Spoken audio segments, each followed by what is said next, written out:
Hey everybody, coming to you from here in the Heads. Just to explain with this next episode, this is part 2 of a great podcast that I've just put together with, as I say, the humorous and affable Rossco from his channel, Life on the Hulls. This was great to edit and even more fun when we recorded it. There is a lot in this episode. Of course, Ross answers the questions that I've had about not only using composites in the heads here in Mistress, but a gas/fuel locker in the aft deck area below the port hatch, and also what will be Mistress's fridge freezer. But being a bit of an amateur when it comes to using GRP or composites, as Rossco prefers to call them, so it is always good to speak to professionals in whatever field, and as I say, get the good oil from people who know what they're talking about. And along the way, we jump in and out of getting to those questions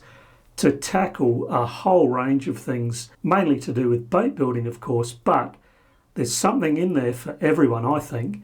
Life lessons, discussions about million-dollar boats. So get your favourite drink, make yourself comfortable for the next 30 odd minutes, and I hope you too get a lot out of this and enjoy it just like I did.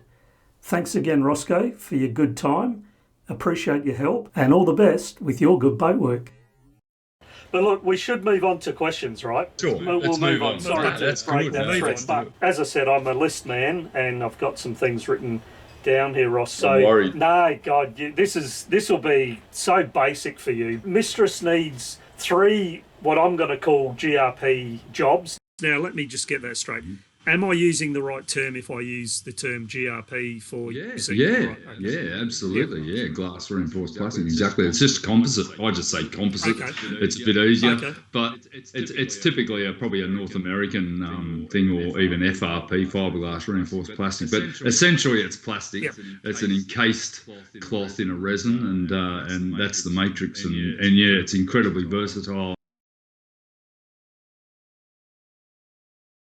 One is in the aft deck, one of the hatches is going to be access to a locker. The purpose of that is actually going to be principally for the LPG or propane gas bottle storage for fuel for the oven stove. I'm not sure whether 12 millimeters ply is enough or whether you might recommend 18 millimeters, but regardless, the inside of that I want to line with GRP. What would you recommend as far as both the ply thickness and the amount of work involved with lining that? Well, firstly, what's it actually suspended by? Is it sitting on something? Or yes. I had a look on your video, so it's sitting on a shelf. So it's like cabins this side, lazarette this side. And so that bottom panel will sit on top of that 18. Perfect. It'll be bolted to the coaming on that hatch with both bolts and bonding agent, and then it'll actually sit on top of it. Physically sit on it. Well, then in that case, if it's load bearing, and obviously if you're putting heavy gas cylinders in it, I wouldn't even dream of going any thicker than 12 millimeter. Okay. Having said that, I've got a catamaran. I'm trying to keep weight out. I mean, in Mistress, you're not going to be that concerned about an extra kilo or two, are you? No. I mean, you're already what is it? 20 tons? No. So here's the thing. 16. No, not even close. Wow. So I just will make the point that Van der Stadt, with this generation of boat, they have more than just the 40-footer, the Caribbean, but they were designed by Van der Stadt architects as what they call fast cruising boats. And so the designed displacement of Mistress, obviously that excludes loading for provisioning, is 9.5 tonne. That's amazing for a monohull. That's absolutely incredible. Yeah, exactly. I mean, and that's the misconception that all steel boats are heavy. It's out the window, isn't it? And they're not. 9.5 tonne for a 40-foot steel sailing yacht is pretty light. That's absolutely incredible. And I mean, if you're anything like me, you're going to fill it with beer anyway. So, look, in that case, I think 12 mil marine ply. You just obviously you're adept with using epoxies anyway. Are you using epoxy to seal I think that? I would, Ross. I would. Well, for the GRP work too, I think I'll just stick with epoxy. It's what I've been using for everything else. Definitely. And the reality is marine ply should really only be encased in epoxy anyway. Okay. Look, I've used vinyl. Well, it should be. It is far superior from a waterproofness point of view, and it also bonds to it better. I guess your epoxy paints that you've been using have been, they're just that remarkable finish, that honey finish you're getting. I mean, it's incredible. But with regard to bonding a substrate to it, like some sort of cloth, I wouldn't go past using epoxy on it, and you're going to ensure that your end grains are totally sealed with epoxy, whereas it can be hit and miss. Polyester definitely not a great mix with plywood. That's very valuable info there. Yeah, I didn't know that. Yeah, definitely not ideal. However, vinyl ester is another option, which is actually it's like a modified epoxy, I guess. It shares the same carbon chain with a couple of variances. There's a couple of cross-linking issues, and of course it has styrene as its main carrier, whereas epoxy doesn't.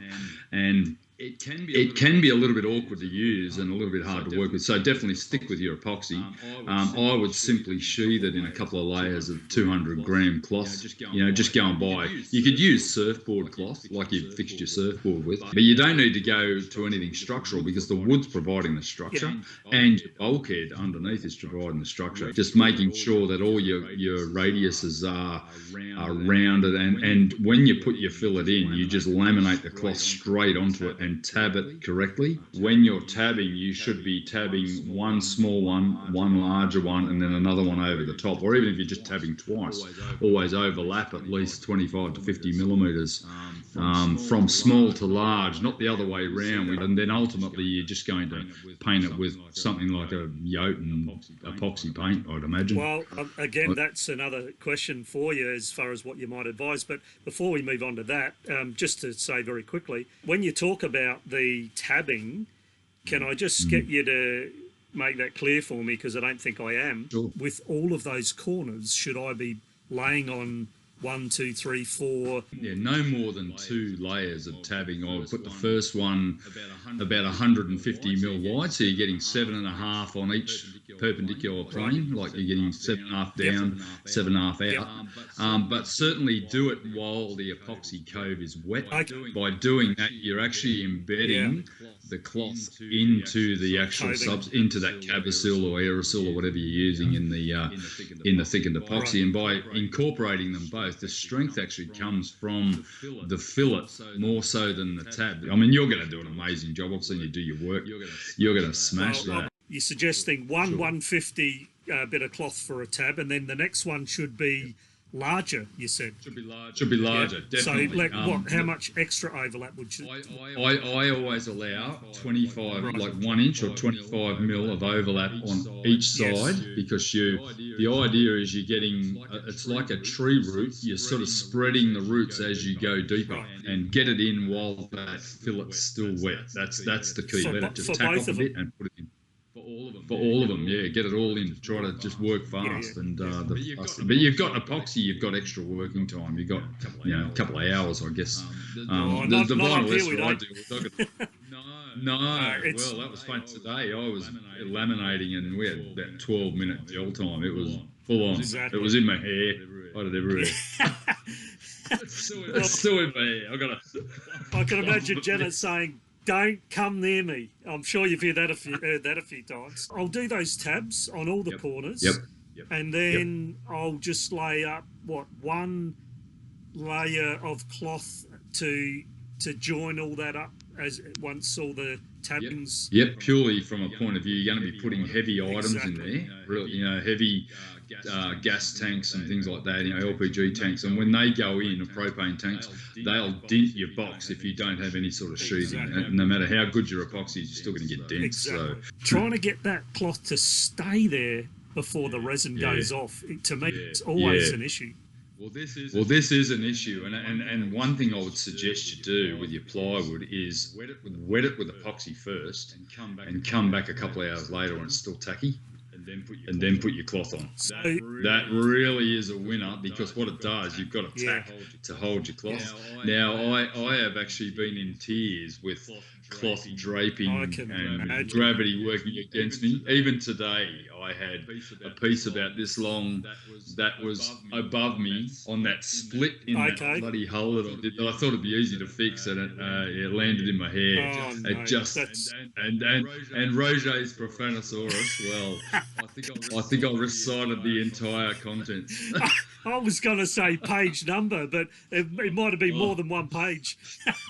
No, it was the entire alphabet. It was just out of control. I would even laminate the box as you cut pieces and then put it together. Can you put your box together in your workshop and then lay up your sheets and laminate them on a flat surface and then put it together? That is the best advice I can give you, and then tab it in place or make the boxes. You might have saved me from using a quarter of the pages of that new book that I'm going to be buying. I'm going to send it to you. That's why I said to you, this was already a concern I could envisage, is trying to... I can see you having a heart attack trying to... Look, it'd be okay if you were doing it because you're a professional, but for this guy who's not even an amateur... It's not okay for me, mate. I would not even attempt it. I mean, unless I really had to. And so when it comes to doing the tabbing, which I imagine will be the same as you've said, about 2 tabs and I'll overlap 25 each, top and bottom. But how do you feather that in to make it nice and fair? Have you got peel ply there? No, have you got some peel ply? I've heard it that many times from you that it seems to me like I probably should be getting some. Mate, this stuff is just life-changing. I mean, it originally was designed for vacuum bagging and vacuum infusion, but the secondary benefit of this stuff is when you put this down on to your tabbing or to any laminate, in fact, is that you'll end up with just this.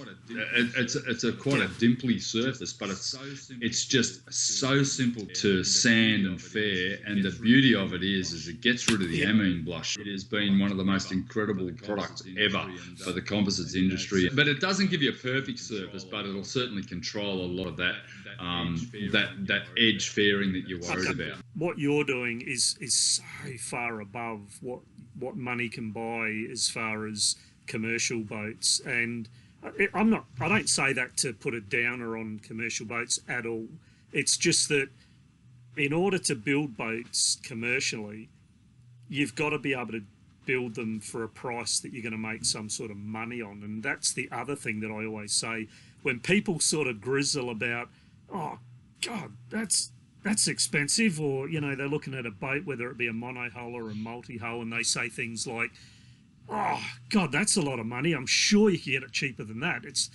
To me, my response is always, if that's what you can get it for, grab it, because the work that goes into making any boat that floats and can at least reasonably perform, the man hours that people like yourself and I now know, having undertaken a project like this. I mean, the price of commercial boats, as high as they do seem, in my opinion, they're actually... It's incredible. Cheap. They're cheap. Yeah, it's pretty sad when we're thinking about cheap being $1 million or $500,000 or whatever, but the reality is I actually bought this mould initially. My intention, we talked about this, whether we're going to build another boat.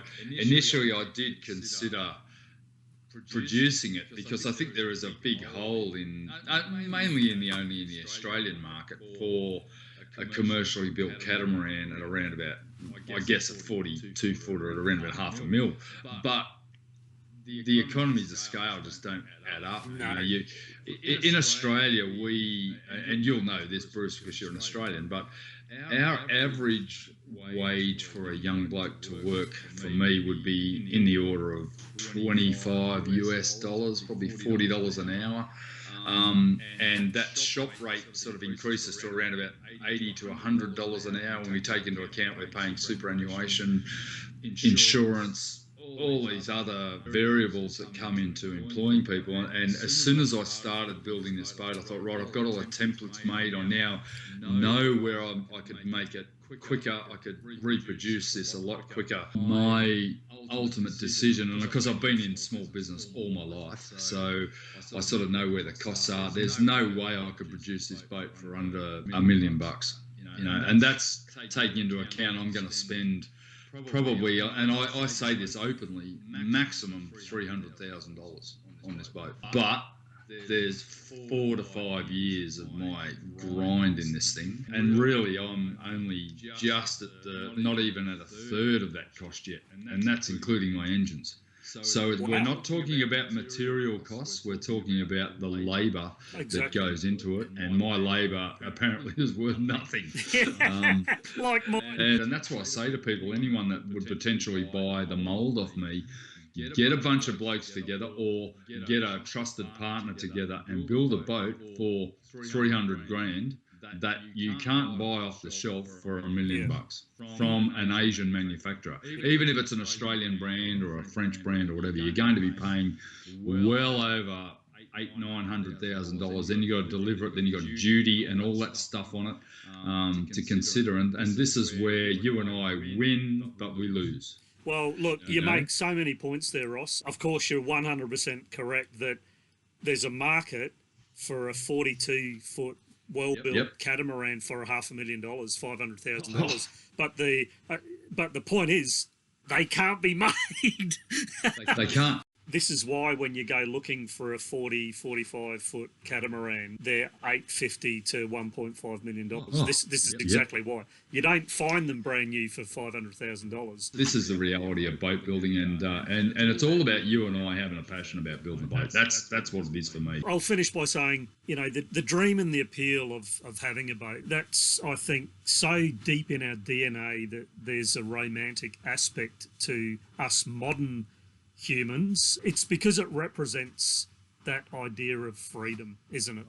Insane. And that's fantastic. That's the addictive, romantic aspect, which has brought us all to where we are, whether it's you building your cat, me building Mistress, or all the viewers watching us and others do it, or others who are actually already out there sailing. I mean, that's just so deep, I think, in our DNA, this idea of being on the water and being able to say, do you want to go left, right, straight ahead, or maybe on some other 45-degree angle, and there's no roads, there's no stop signs, there's no stoplights, there's no cars or police, or that's the freedom, isn't it? You have just nailed my pet hate is signage. Right. It is something that, and it's what brought me to scuba diving and sea kayaking and ultimately sailing. Hey, look, moving right along. The other box that I've got to build, which is actually way, way more complicated, is my fridge freezer. And so I'm of the orientation at the moment that I was going to do something similar. In other words, actually build it in 12mm marine ply, and then obviously have some sort of foam insulation, and then that would need to be lined with GRP, obviously getting rid of all the air in the and I haven't completely decided on what sort of foam I'd have. It seems to me the idea of pour-in foams are great for actually, to the best that you can, eliminating air spaces, because that seems to be a big argument. But I must admit, and I'm interested to hear your advice, if you trap any sort of airspace so that it can't actually communicate with an outside world, air alone is an insulative property. Exactly. That's what they use in, for example, aeroplane windows. It's what they use in right throughout cold countries, obviously in the northern hemisphere, where they're way double glazed windows. Yeah, exactly. So is it such a big issue, for example, to use, because that's the other option I have, is to use XPS board or something along those lines? I would be inclined to use that purely unless you're making a physical mould that you can pour the 2-pack expanding foam into. And I mean, you can go on YouTube and watch 100 disasters with that stuff. Right. But the reality is, firstly, it's incredibly toxic stuff, and you've got to be very, very careful with it. But you also need to be able to maintain its seal. So if you were to overcut it or overfill and have it spew out all over your job, as soon as you cut it, you're effectively breaching its seal. breaching its seal and exposing it to moisture and condensation. And this is an area that's going to get condensation. So my inclination would be to use, the pink foam.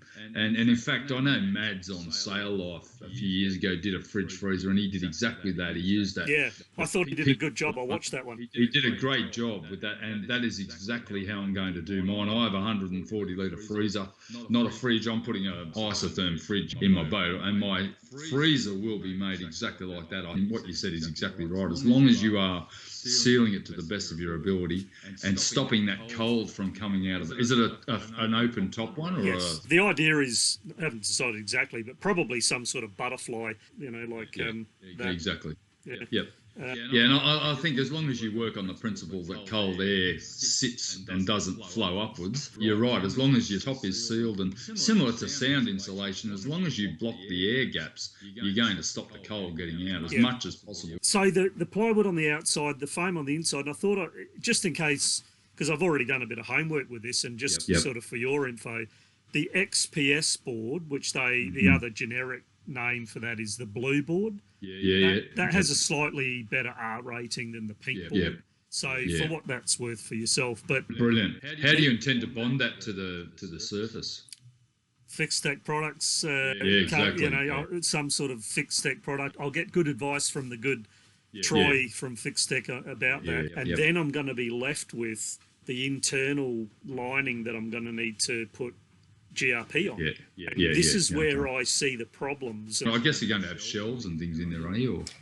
What I envisage actually, Ross, because I think most people would know that top opening fridge freezers can be less than user friendly, and so totally. What I planned on doing actually was to have sliding sort of baskets, like they have in a lot of the portable fridges, where you can just you drop your baskets in. So I would have a space at the bottom which stuff can just go in and lay, stuff you're rarely going to need, and then you have a basket at say this height, which you can just slide sideways, lift that out, or sideways even, but at the least you just lift it out if you need to get underneath, but if you don't, then it's all in the baskets. Nothing is perfect when it comes to boats, and the other side of the coin with that is everything is a compromise. And I think what's really fascinating about this whole documenting our builds is that you're getting people that are actually watching, or viewers are watching this, that are incredibly experienced fabricators. You'll get steel guys, I'll get shipwrights. And when you get a shipwright say, I love watching your channel, that blows me away. And although they may not agree with everything, they understand that there is more than one way to skin a cat. Yes, it was over a year ago, I had a shipbuilding engineer contact me from Holland and give me some absolutely excellent advice. Brilliant. As you say, when you start speaking to these people and they understand that you volunteer that you don't know what you're doing, yet they have such expertise, like me speaking to you tonight about this subject. I think one of your thumbnails a couple of weeks ago said, I'm still learning. Correct. And that is so pertinent to this. I'm going to go there tomorrow, and I'll fail 3 times to get the one result, but you only see the good result on YouTube. I'll admit to the stuff up, but I'll only film the good bit. So back to this fridge freezer. So I'm happy with the idea. Obviously, I need to cove all the corners. That would be sort of a given. Again, to me, I face this issue with getting the cloth to hold in place in time, but I guess that's just going to have to be something, a little bit of experimentation, because it's using the foam, which might not even be foam that you've used, for example. I don't know what sort of... I think the key is going to be getting the drainage. I mean, you're going to have some sort of drainage in it to drain out through a through hole, won't you, or into your build? I'm not going to do don't that. You? No, you're not going to do that. I'm not going to do that. And look, the reason is because... Happy to give a plug to the very good Nigel Calder, who I'm sure you know well. And so he makes a good points about the fact that if you want to make your fridge way more efficient, is just do away with the drain hole. And look, to be honest, if at the end of the day it meant having to empty a fridge freezer and scoop out cups of water and then mop it up with sponges. I don't really see that as a big deal, to be honest. I agree. Doing business with us Australians is actually not so difficult, is it, Ross? No, we're pretty straightforward. This has been good fun tonight. I'm thoroughly enjoying. I don't care if anyone else watches this. I've enjoyed this one. Oh, me too. I'm probably a little bit more, what's the right word, stiff in my videos, because I tend to put on my, I'm here to sort of do the best I can to teach mode, whereas what you see is what you get everywhere. So I sort of, hopefully people can see that what you're watching tonight is, for both of us, this is the sort of temperature that we operate at. It's good viewing, mate, yours. So good. Oh, no, as is yours, mate. I just can't get over the quality of the craftsmanship, mate. I only hope when I get to the outfitting stage that I can, match it. Well, look, with that fridge, as I say, the board and the plywood, I'm happy with. That fiberglass, basically, you might find that I end up calling you back again at some stage ahead when I tackle it. Anytime, mate. But I would still put just one layer of sheathing and then just lots of layers of paint on inside your fridge.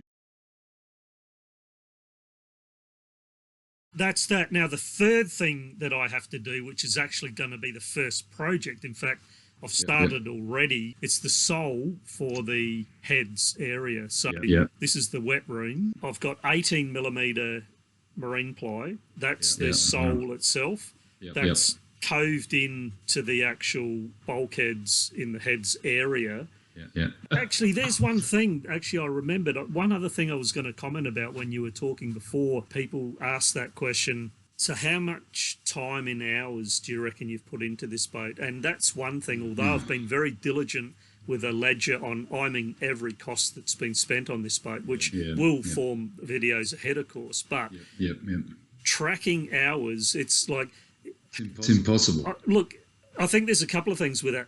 That might be one, impossible, but even if you were so diligent that you were to track it, and I don't want to suggest this is the only way to look at it, this is just my way of looking at it, but I've always considered when I've been asked that if I was ever worried about that, I'm in the wrong business of thinking that I could even attempt to build it. Because it's not only the build, it's when you come home at night and you spend 12 hours trying to work out what type of foam you want to use on your fridge, or what stern tube you're going to use, or what propeller you're going to use. I mean, it's just countless. I mean, correct. Actual build time is irrelevant for you and I. You've just got to forget it, because if you don't, quite frankly, you'd be off doing something else. You shouldn't have started. You should have just gone and bought a boat. And I would have bought a $350,000 boat and thought that I could fix it, and I would have been able to fix it. But it's not something that it wasn't why I started the whole thing. Exactly. That's it. And my answer, actually, by the way, to people who ask that, is that this whole journey of mine was twofold. First of which was I wanted to build my own boat, and I'm sure you're the same. Yep, exactly. The second equally weighted part of it is that I then want to sail it around the world. Yeah, exactly. I mean, I don't know whether we'll end up sailing around the world. I mean, it's unlikely. Building the boat for me has been without question. I've done, like yourself, we've done a lot of things in our life. This thing is for us, not for staff, not for everybody else. It's for us. And I've had more satisfaction out of this than I've had out of anything. But I have learnt, and like you said earlier, you're learning. I've learnt more in the last 4 years than I've learnt in the last 40. Yeah. So, and that's pretty relevant. That's pretty pertinent. And what price do you put on that, eh? Oh, exactly. Good humour is good health, mate. Oh, absolutely. Yeah, you've got to laugh your way through this, particularly when you're building a boat. Oh, well, and life in general, right? Yeah. And so 18 mil ply, that's already down. Yeah. Coving in all the corners. But all I want to do really is put in a GRP floor. I think that is best served with GRP, but all I really plan on doing is extending that up. I don't know whether 100 mil or 200 mil, I'm not really sure. I don't think I need to worry about the bulkheads themselves being protected. I think epoxy coating's enough. I think you should be looking like any bathroom floor. You should be going up a good 6 to 8 inches. Look, there's another question I had for you for all of these little work areas. Over the top of the epoxy, what product would you recommend? For me, mate, I'd just go for several coats of 2-pack urethane on that floor. Certainly watch you don't slip in it because it's pretty slippery stuff. Gotcha. No, well, I've got to provide some sort of non-slip, non-skid. Everything's a compromise, Rossco. It's a compromise. Everything's a compromise. Absolutely. And you'll do a great job no matter what you do. So, whether you talk to me or talk to anyone else, you're just going to do a great job with it. So. Look, that's why I am talking to you, mate, because when I'm deficient, I have no problem going to the experts. It's interesting that we should get to this point because the last video that went out publicly, most people, of course, wouldn't have noticed at all, but in the thanks, I literally make the comment where it comes to thanks, I say, thank you to everybody that has taught me anything over all my years. I think that's so important too. I mean, I get advice every week, and honestly, some of it's 3 months too late, and I think, oh shit, I wish I'd done that. And other times it's just right on the money. And I got some advice a couple of weeks ago that just if I hadn't have done it, I probably would have, made a big error. I think we're doing all right. Mate. Look, I mean, I can say to you, Ross, I would come sailing on your boat anytime because... I'd like to sail on my boat too. Well, you will be ahead. You and I can't actually either go to work on our boats or go to sleep at night and turn a blind eye to stuff that we can sort of maybe say, that's right. Oh, that's not going to be seen, don't worry. It's like, I can't live with that. I'm putting all the work in now because I just don't want to have to do work down the track. That's right. I want to be sailing. How many YouTube videos have we seen where people poke a screwdriver into a bulkhead and go, oh my. You know what I mean? Rotting bulkheads. And that's not going to happen on Mistress, and I'm sure it's not going to happen on your boat. It's like horses for courses. If you want to be saving money or putting together a project which the quality doesn't matter so much, of course, that's definitely one of the options. But the point for me is that you end up going to these other materials which are good quality, but we're doing it for a reason. You save money in the long run. Correct, and that's the point. 20 years' time, you haven't got a rotten bulkhead. That's exactly. Open question. What pro tips would you offer a complete amateur like me? Apply your epoxy coating to your plywood first. Every time I've ever done epoxying on plywood, I have just put a coat on and let it get to the point that it's just off wet. And then I lay the dry cloth on. Right. And then wet it out with a squeegee, because you're going to get yourself into a world of hurt, as you know, trying to put cloth on that's already wet. I've had things that just haven't gone off on me, and I think, why? What have I done? And sometimes this is not a dark art; it's just a chemistry thing, and there's a lot of factors. You got humidity, temperature, wind, contaminants, airborne contaminants, contaminants from using the wrong bloody rag, the wrong brush. You just don't know sometimes, and you just have to bite it. Sand a lot. Mate, it's been an absolute pleasure speaking with you. Mate, I've had a ball. It's like I'm chatting with my best buddy. I love it. Oh, mate. And just to say again, before tonight, we've never spoken with each other. As you say, it feels like I'm talking to somebody I've known for a long time. Look, I think the respect, my respect to you, I've said it in many a comment to you, is the workmanship and the effort you're putting in will pay off when you're out there and you don't have to fix it, mate. And you've got that cosmetic angle as well. The cabinet making skills are just phenomenal. So it's been brilliant, mate. I really loved having a chat. We've discussed many things. Let me just add there, though, that there might have been a few subject conversations that have been had off camera. Especially when we got the beers out. It's been all and more. Oh, good on you, mate. Brilliant, mate. It's been all and more than I thought it might have been. I've got to say, mate, I have had a really good laugh tonight. I really enjoyed tonight. That's been great fun. So it has. Thanks, Bruce. And get that boat built, mate. Get that tub in the water. Respect your way. It's been great chat. Thanks for your professional advice on the little jobs I have for Mistress ahead. And I wish you nothing but the best. And I hope that we can be in touch one way or another ahead. Totally, mate. It's been brilliant. Had a ball. And of course, if you like this video, please give it a thumbs up. Please subscribe if you haven't. Click the bell so you get the notifications. Check out my website. And as I always say, leave a comment because I like reading what you have to say.